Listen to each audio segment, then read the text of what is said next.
Hello everyone, welcome back to my mini blog. Kali পূজার দিন আমরা 3 বোন চলে এসেছি পাশের বাড়ির কাকাদের বাড়িতে। কাকা ডেকেছিল বাজি ফাটানোর জন্য। প্রথমে উপরে চলে আসলাম। কাকা বাড়িতে লাইটিংগুলো খুব সুন্দর সাজিয়েছিল।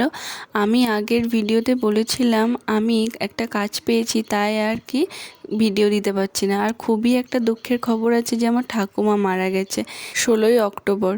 আজ নিয়ে ঠাকুমা আমাদের সাথে 9 দিন নেই।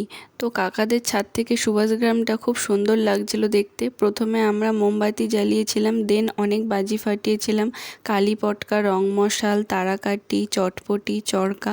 কাকাদের বাড়িতে সন্ধ্যায় টিফিন খেয়েছিলাম লাড্ডু আর সিঙ্গারা। চলে আসলাম বাড়িতে। এটা হলো আমার পিসির বাড়ি। সুভাষগ্রাম স্টেশন থেকে পিসির বাড়ি মাত্র 1 মিনিট। চলে আসলাম আমাদের পাড়ার ঠাকুরটা দেখতে।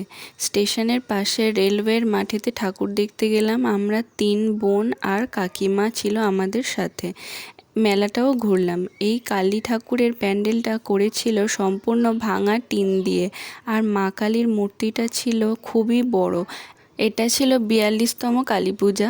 আর একটা দিদি পাশে খুব সুন্দর ডান্স করছিল। একটু মেলা ঘুরে দেখলাম সুন্দর সব মূর্তিগুলো ছিল, সবে নতুন দোকানগুলো বসছিল। ভিডিওটা ভালো লাগলে চ্যানেলটা সাবস্ক্রাইব করবে। বাই।